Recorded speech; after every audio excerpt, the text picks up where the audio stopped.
130 bateaux d'attaque rapide, pas dans un port, pas dans une rade, pas dans les criques dissimulées, ni dans les caches côtières que la doctrine de dispersion maritime du CGRI a utilisée tout au long de ce conflit pour empêcher l'imagerie satellitaire d'établir la posture opérationnelle que produit une concentration de force dans le détroit.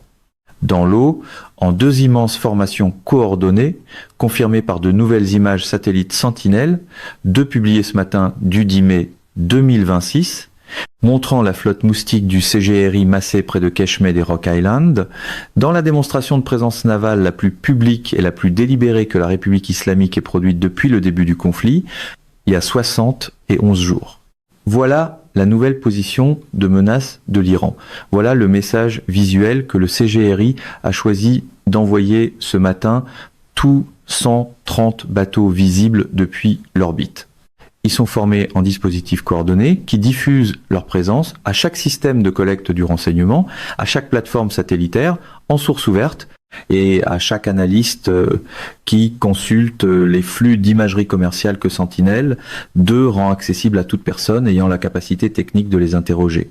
Le CGRI a publié les coordonnées de sa proposition de menace et le CENTCOM a simultanément publié les images de ce que ces coordonnées rencontreront, des 6 Vipers effectuant activement des sorties dans le détroit d'Ormuz et autour de celui-ci en soutien aux opérations américaines.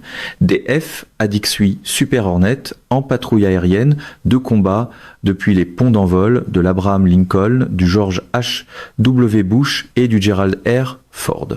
Une architecture de force à 3 porte-avions qui représente la plus grande concentration d'aviation navale américaine dans l'histoire opérationnelle du Golfe Persique.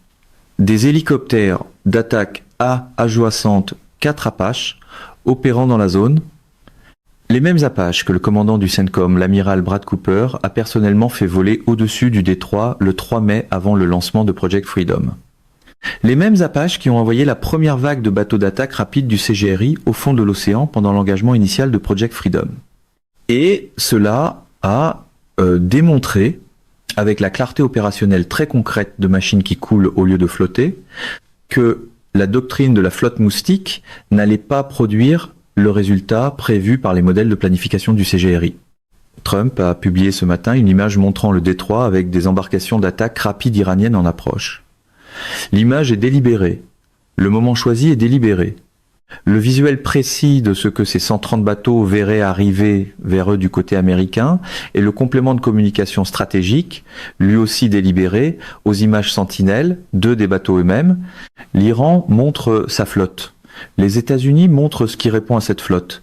2 publications d'images simultanées, l'une venant de l'Iran pour montrer ce qu'il possède, l'autre venant du CENTCOM pour montrer ce qui répond à ce que l'Iran possède. La conversation visuelle entre ces 2 publications qui se produit simultanément le matin du 10 mai est la communication diplomatique et militaire précise d'un conflit qui n'est pas terminé et dont les participants se disent par l'image, plutôt que par des intermédiaires pakistanais ou qataris, à quoi ressemble exactement la prochaine phase de l'engagement depuis leurs positions respectives.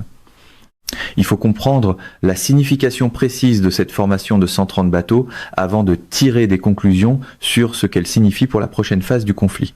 Le CGRI n'a pas soudainement produit 130 bateaux d'attaque rapides à partir de rien. Ce sont les survivants de la flotte moustique qui a été déployée tout au long du conflit et qui a subi des pertes à chaque engagement avec les Apaches américains, les bâtiments de surface et l'aviation navale. Le fait que 130 bateaux restent et soit maintenant massé en formation coordonnée visible près de Keshem et des Rock Island, est à la fois une démonstration de capacité résiduelle et l'aveu précis de ce qui a été perdu. L'armée iranienne comptait plus de 160 navires avant le début du conflit. Le bilan opérationnel de 60 et 11 jours d'opérations de frappe américaine, d'engagement naval et d'application du blocus a décimé cette force navale conventionnelle. Les combattants de surface de la marine du CGRI, ses frégates, ses corvettes, l'architecture navale conventionnelle qui aurait contesté les opérations de destroyers américains dans les eaux profondes de la mer d'Arabie, ont disparu ou sont dégradés au-delà de toute importance opérationnelle. La flotte Moustique est ce qui reste.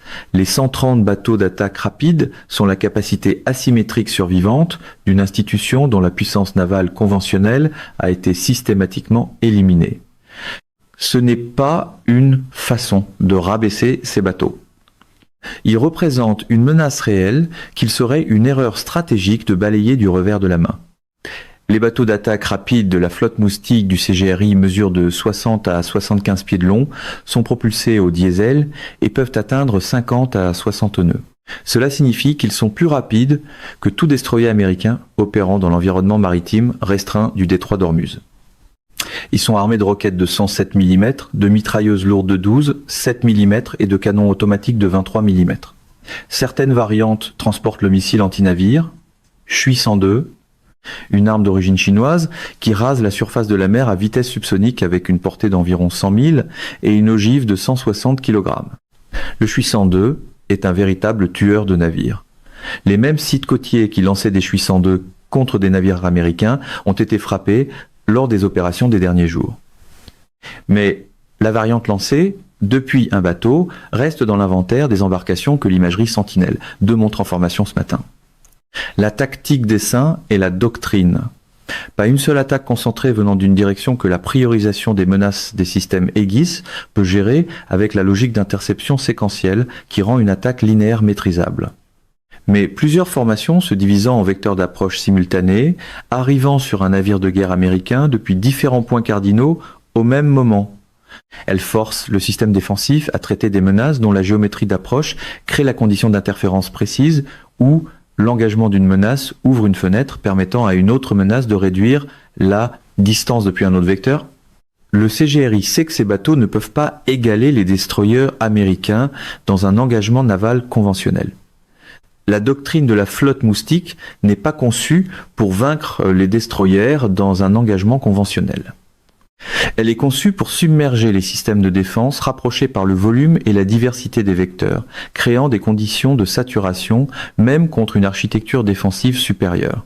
L'efficacité de cette doctrine contre les systèmes défensifs précis déployés sur ce théâtre est la question exacte à laquelle la formation de 130 bateaux essaie de communiquer une réponse crédible.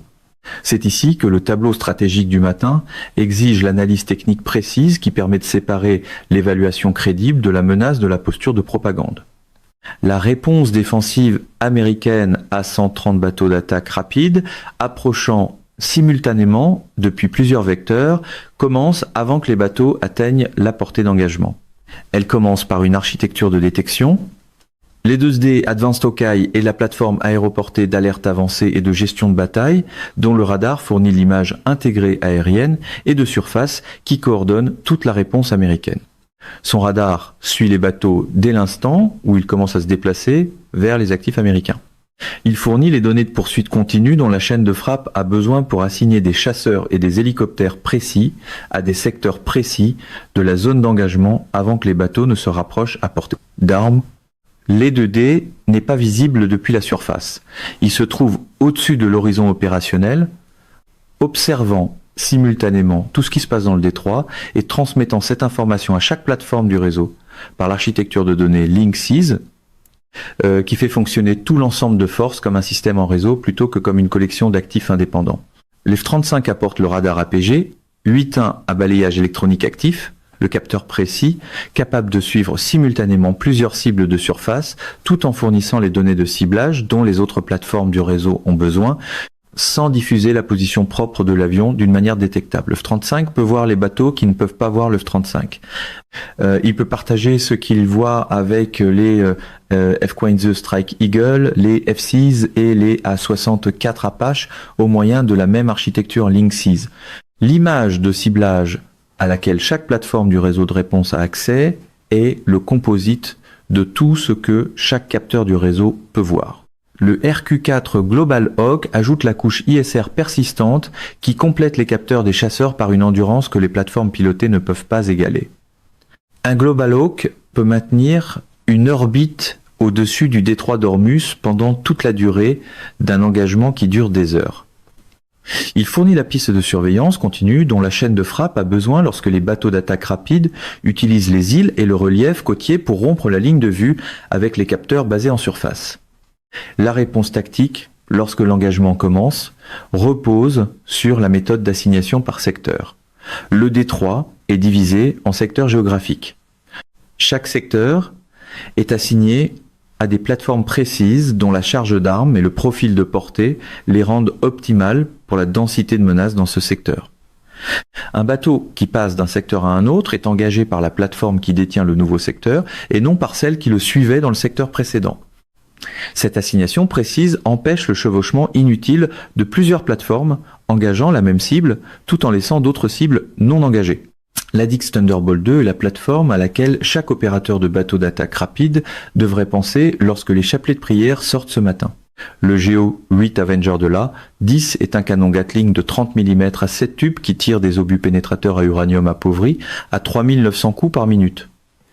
Une coque de bateau d'attaque rapide en fibre de verre frappée par une rafale du Gao 8 ne continue pas son attaque.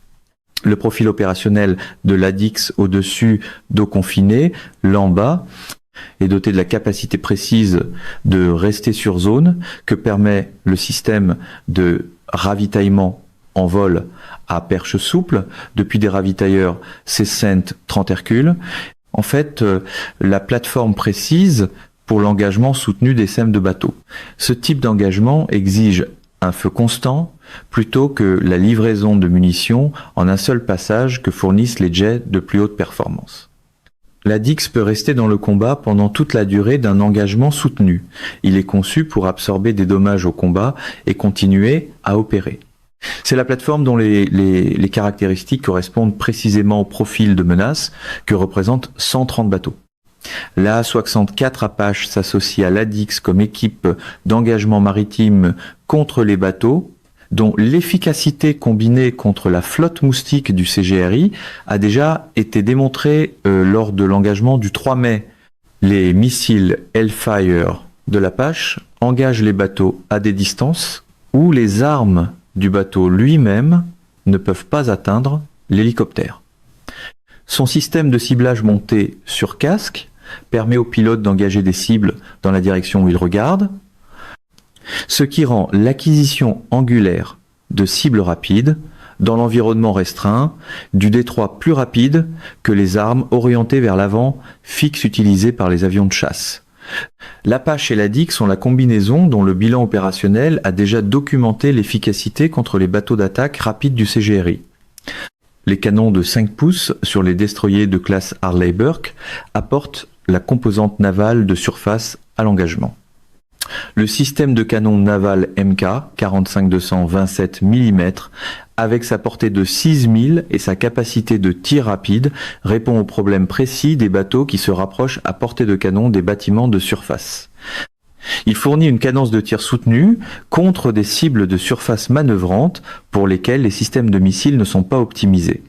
Mais la réponse américaine la plus importante sur le plan stratégique à la formation de 130 bateaux visibles sur l'imagerie Sentinelle, 2 est l'option qui précède l'entrée des bateaux dans l'eau, frapper les caches côtières avant leur lancement. Le pénétrateur anti-bunker GBU 72 de 5000 livres a été utilisé dans ce conflit contre des sites côtiers durcis de missiles antinavires le long du littoral iranien. Le même système d'armes appliqué à l'infrastructure côtière qui coordonne et prépare les essaims de bateaux d'attaque rapide avant leur lancement traite le problème à sa source plutôt que dans l'eau, là où la logique de saturation de l'essaim est la plus difficile sur le plan opérationnel. Un bateau détruit dans sa crique, avant que son équipage ait reçu l'ordre de lancement, ne participe pas à l'essaim. Un nœud de commandement détruit, avant de pouvoir coordonner l'approche simultanée à vecteurs multiples, n'organise pas l'attaque de saturation. Voilà l'option stratégique précise que l'analyse en échec 4D de l'imagerie de ce matin rend la plus visible. Le CGRI a publiquement diffusé les coordonnées de sa formation de 130 bateaux. Ces coordonnées sont maintenant connues de chaque plateforme ISR dans l'image opérationnelle américaine. Les emplacements précis près de Cashman et des Rock Island où ces formations sont assemblées sont documentés dans le dossier public par l'imagerie Sentinelle. 2. L'option de frapper ces emplacements avant que les bateaux se dispersent dans la géométrie opérationnelle d'une attaque en essaim est sur la table. Elle prend la forme précise d'un calcul de planification de frappe que les 6 Wild Weasel, les F-35 et les bonnes bilanceurs qui opèrent sur ce théâtre depuis le début du conflit peuvent exécuter. Le CGRI a publié ses propres données de ciblage. Le CENTCOM regarde la même imagerie Sentinelle et traite les options précises que ces données créent. Le nom qui apparaît ce matin dans le tableau du renseignement aux côtés de la formation de 130 bateaux est celui que les médias occidentaux n'ont pas encore placé au premier plan de leur couverture de la phase actuelle, conflit. Le brigadier général Mustapha Salami, frère aîné de Hossein Salami, le commandant en chef du CGRI tué dans des frappes israéliennes en juin 2025. Hossein Salami était partout, les discours, les menaces, la propagande, les déclarations incendiaires que les opérations d'information du CGRI exigeaient qu'une personne de son importance institutionnelle livre avec l'autorité précise que lui conférait le poste de commandant en chef. Mustapha est l'opposé de son frère dans son profil opérationnel. Presque invisible, très rare apparition médiatique, aucun rôle de propagande très visible, armée régulière iranienne et non CGRI. Vétéran de la guerre Iran-Irak des années 1980, il sert actuellement comme conseiller principal auprès du chef d'état-major général des opérations, avec un rôle consultatif clé au sein du quartier général central qui coordonne et relie les forces armées régulières de l'Iran aux opérations militaires conjointes du CGRI. L'homme qui circule à la frontière institutionnelle séparant l'armée régulière iranienne du CGRI se trouve à un moment précis. C'est le moment où la lutte de pouvoir interne du CGRI et ses doctrines d'engagement ratées produisent les fractures institutionnelles que le New York Post a documentées comme une guerre civile entre les durs et le gouvernement. Civile. Cette figure mérite d'être comprise précisément parce que son faible profil correspond au profil de quelqu'un qui fait de la planification opérationnelle réelle plutôt que de la communication institutionnelle. Les formations de 130 bateaux ont été rendues publiques ce matin. Quelqu'un à l'intérieur de l'appareil militaire iranien a autorisé cette publication. La décision précise de publier publiquement l'imagerie de la formation plutôt que de préserver la sécurité opérationnelle que fournirait la dissimulation de la position de la flotte reflète un calcul institutionnel sur ce que cette publication est censée accomplir. Cette publication est une communication de dissuasion. Elle dit « Nous avons ceci, nous sommes prêts à l'utiliser. Si vous relancez Project Freedom, si Project Freedom Plus inclut les éléments précis que ce plus non spécifié implique, voici ce qui y répondra. » Ce n'est pas une préparation opérationnelle à une attaque imminente. Une institution préparant une attaque imminente ne diffuse pas sa disposition de force dans une imagerie satellitaire accessible au public. C'est un jeton de négociation placé sur la table par la communication visuelle précise d'une posture militaire, plutôt que par le langage diplomatique des canaux pakistanais et qataris.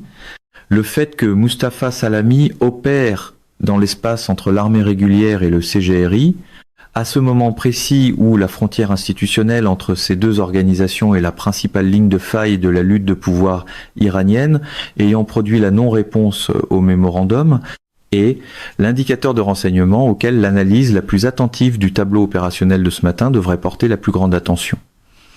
Les durs du CGRI contrôlent l'institution et ses ressources. La culture institutionnelle de l'armée régulière est différente. Les vétérans de la guerre Iran-Irak qui forment la haute direction de l'armée régulière appartiennent à la génération dont la mémoire institutionnelle précise inclut le moment de 1988 où Khomeini a qualifié l'acceptation du cessez-le-feu de boire le poison et l'a pourtant accepté parce que la réalité opérationnelle rendait la poursuite impossible. Ils savent ce que ce moment signifie de l'intérieur de l'institution qui menait la guerre. Il fallait arrêter. Mustapha Salami, avec son passé dans la guerre Iran-Irak et son rôle de passerelle entre l'armée régulière et la structure de commandement du CGRI, est la figure précise qui comprend à la fois la réalité opérationnelle que représentent les 130 bateaux et la mémoire institutionnelle de ce qui arrive à une armée iranienne qui continue à se battre au-delà du point où la réalité opérationnelle rend la poursuite impossible. La question de savoir si cela fait de lui une figure capable d'influencer la réponse du CGRI au mémorandum par l'accès consultatif précis que lui donne sa position est la question de renseignement que la communauté des analystes traite ce matin en parallèle avec l'imagerie de la formation de bateaux. Project Freedom Plus est la réponse opérationnelle américaine à la conversation stratégique que l'imagerie est en train de conduire. Trump l'a confirmé publiquement. Nous pourrions retourner à Project Freedom si les choses n'arrivent pas. Ce sera Project Freedom Plus, c'est-à-dire Project Freedom plus d'autres choses, l'ambiguïté délibérée de plus d'autres choses et la contre-réponse américaine à la démonstration de dissuasion du CGRI. 130 bateaux en formation sont une quantité connue. Leur menace a été anticipée par l'architecture défensive américaine, a déjà été partiellement engagée dans l'action du 3 mai et peut être traitée en détail par des plateformes et des armes précises. Plus d'autre chose est une quantité inconnue dont le contenu doit être modélisé par le CGRI sans les informations précises nécessaires pour le modéliser correctement. Project Freedom était l'opération d'escorte de convoi lancée le 4 mai et mise en pause 48 heures plus tard à la demande du Pakistan pendant que les pourparlers de paix se poursuivaient. Son périmètre opérationnel était l'escorte de navires commerciaux neutres à travers le détroit. Une mission humanitaire cadrée précisément pour rendre toute attaque iranienne contre elle diplomatiquement catastrophique. Le plus que Trump a attaché à la version reprise est l'expansion au-delà de l'escorte humanitaire vers tous les éléments opérationnels supplémentaires que ce plus englobe, y compris les options de frappe, les opérations clandestines, les actions de renseignement et les capacités d'action directe que la posture de force américaine et le théâtre incluent actuellement. Le CGRI ne peut pas modéliser plus sans connaître son contenu. Les 130 bateaux en formation sont la tentative du CGRI de faire paraître plus, dissuadé par la démonstration précise de capacités asymétriques que l'imagerie satellitaire communique. Les F-6, les F, A-18 et les Apaches dans l'imagerie de réponse du CENTCOM sont la réponse américaine. Plus n'est pas dissuadé. La coupure d'Internet est la dimension de gestion de l'information du sens de la formation de bateaux à l'intérieur de l'Iran. Le reportage de CNN sur le système iranien d'accès Internet à 2 vitesses et la documentation extérieure précise de ce que le régime fait à la capacité de sa propre population de comprendre le contexte opérationnel dans lequel existe la formation de 130 bateaux. La coupure d'Internet a maintenant plus de 2 mois, la plus longue jamais enregistrée pour un État-nation moderne. Des millions d'Iraniens qui dépendent de l'accès Internet pour leur travail professionnel, leur communication avec les membres de leur famille et leur participation économique à l'économie en ligne, que l'Iran développait avant le 28 février sont coupés depuis 60 et 11 jours consécutifs. Le CGRI traque activement les utilisateurs de Starlink. La technologie précise qui permet de contourner la coupure d'Internet en se connectant à l'Internet par satellite plutôt qu'à l'infrastructure nationale contrôlée par le régime est ciblée par les opérations de renseignement du CGRI. La méthode de détection consiste à identifier le signal qu'émet un terminal Starlink lorsqu'il est activé, puis à envoyer des équipes sur place.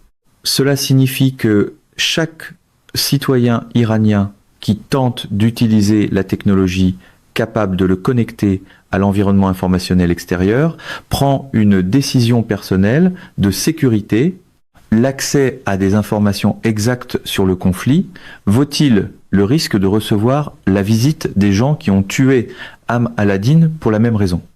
Le système à 2 vitesses documenté par CNN, le programme Internet Pro, fournit un accès privilégié aux élites de confiance du régime pendant que la population générale est emprisonnée dans l'obscurité des communications. C'est le document institutionnel précis de qui la République islamique estime mériter l'accès à l'information. Les officiers supérieurs du CGRI dont la planification opérationnelle exige la connectivité, la classe administrative du régime dont les fonctions institutionnelles ne peuvent pas être exécutées sans Internet, l'élite politique dont les communications internationales exigent l'accès que la coupure refuse aux Iraniens ordinaires. La colère que cet accès à 2 vitesses produit dans le public iranien n'est pas visible dans l'environnement informationnel public contrôlé par le régime. Elle est visible dans le reportage de CNN qui perce la coupure depuis l'extérieur et dans le mot précis que le rapport de CNN utilise pour décrire le sentiment public généré par la découverte, que ceux qui imposent la coupure en sont exemptés. Critique publique généralisée, l'institution qui emprisonne sa population dans l'obscurité informationnelle est simultanément exemptée de l'obscurité qu'elle impose. La population qui découvre cela fait le calcul politique précis que cette découverte produit dans toute population qui observe son institution dirigeante s'appliquer à elle-même des règles différentes de celles qu'elle applique aux gouvernés.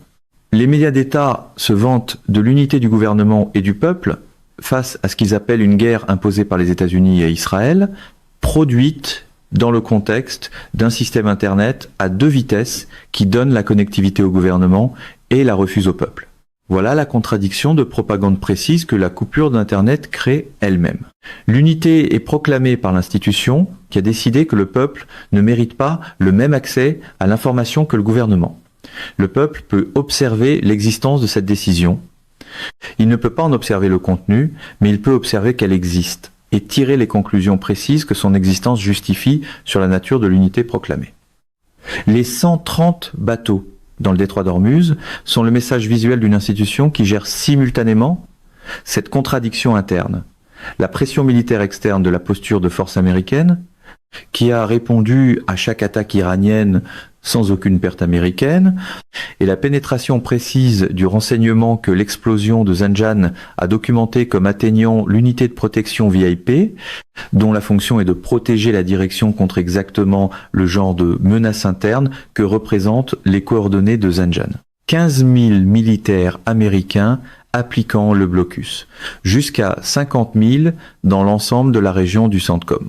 Des marines de la Marine Expeditionary Unit avec leur F-35B à décollage court et atterrissage vertical. La 422 division aéroportée au-dessus, coordonnant la collecte ISR qui alimente la chaîne de frappe. Les 3 groupes aéronavals dont la capacité combinée d'ailes aériennes représente plus de 100 avions de chasse basés à terre et en mer, disponibles pour la mission précise de traiter l'essaim de 130 bateaux. L'imagerie Sentinelle, 2 à documenter en formation coordonnée près de Keshmosemati. La formule de Sun Tzu selon laquelle 100 batailles et 100 victoires viennent du fait de connaître son ennemi et de se connaître soi-même est la philosophie opérationnelle que l'échange d'images de ce matin met en œuvre en temps réel. L'Iran a publié les images pour dire « Vous voulez nous connaître, regardez nos bateaux, calculez le coût de ce que vous êtes sur le point de faire ». Le CENTCOM a publié ces images de réponse pour dire « Nous vous connaissons, nous vous connaissions déjà ». Nous savions où étaient les bateaux avant que vous nous les montriez, et nous savons ce qui y répond.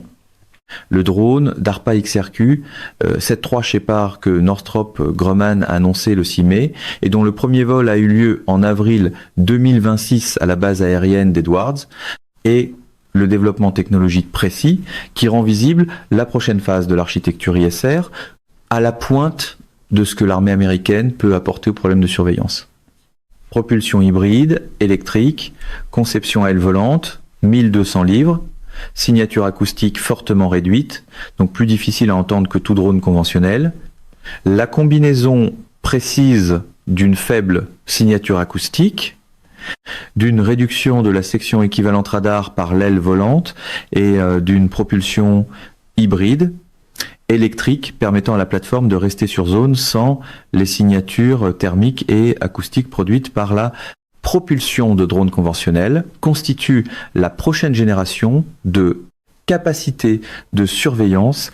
Elle rendra la tentative du CGRI de dissimuler l'infrastructure militaire côtière nettement plus difficile qu'elle ne l'a été tout au long de ce conflit. Les 130 bateaux qui se sont assemblés à la faveur de l'obscurité et ont pris formation au lever du soleil sont le message visuel de ce qu'il reste à l'Iran. Les F-16, les FA-18, les Apache, les Aten, les A2D, Hawkeye, les Global Hawk et l'architecture de ciblage en réseau Link 16 qui les fait tous communiquer entre eux sont le message visuel de ce qui y répond. La dimension CIA est l'élément précis que l'imagerie ne capture pas, mais que le tableau opérationnel du 10 mai inclut aussi pleinement que les actifs militaires visibles, la capacité clandestine précise de perturber les communications militaires internes de l'Iran, d'accélérer la déstabilisation économique que produit le blocus, de cibler les réseaux financiers du CGRI qui financent son budget opérationnel, et de mener à l'intérieur de l'armée iranienne les opérations de renseignement dont l'explosion de Zanjan et les Immortal Guards ont démontré la capacité possible au niveau de pénétration qui produit des pertes dans une unité de protection VIP à partir de coordonnées fournies de l'intérieur. Les bateaux sont dans l'eau, les plateformes sont dans les airs, les réseaux sont liés par Linksys et l'architecture de données des édus des Hawkeye. Les pénétrateurs GBU 72 de 5000 livres sont dans les soutes des avions qui savent déjà où se trouvent les caches côtières parce que l'imagerie Sentinelle 2 vient de confirmer les emplacements précis près de Keshem et des Rock Island où 130 bateaux ont choisi de faire leur déclaration du matin. Project Freedom Plus est la réponse à cette déclaration. Les bateaux ont montré la dernière carte de l'Iran sur l'eau. L'imagerie de réponse a montré ce qui la surclasse. Et quelque part, dans les discussions de planification opérationnelle qui se déroulent en ce moment, le contenu précis de plus est en train d'être finalisé. Ces discussions se tiennent entre les porte-avions, les bases saoudiennes, l'élément de commandement des opérations spéciales à bord de l'Ocean Trader à Diego Garcia et le centre des opérations du commandant du CENTCOM que l'amiral Brad Cooper a personnellement survolé en Apache le 3 mai avant d'envoyer 6 de ses bateaux au fond. Tout cela se fait face au tableau de menaces précis que 130 bateaux en formation coordonnée près de Keshem viennent de fournir. Le CGRI a publié ses propres données de ciblage ce matin.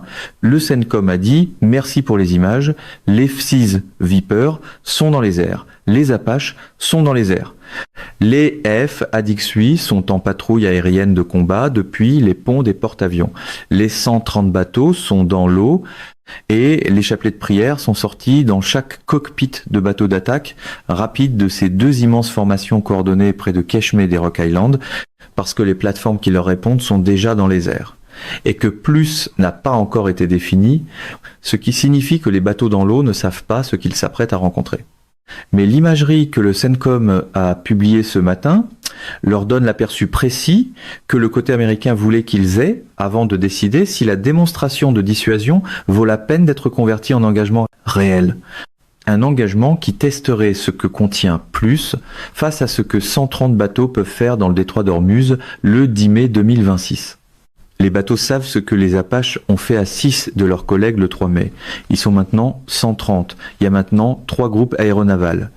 Le calcul de cette comparaison précise est en train d'être fait par chaque personne tenant un chapelet de prière dans ses formations près de Keshem ce matin. Mesdames et messieurs, notre émission d'aujourd'hui s'arrête ici. Nous vous invitons à partager votre avis personnel dans la section des commentaires ci-dessous. Perspective politique vous salue et vous donne rendez-vous très bientôt.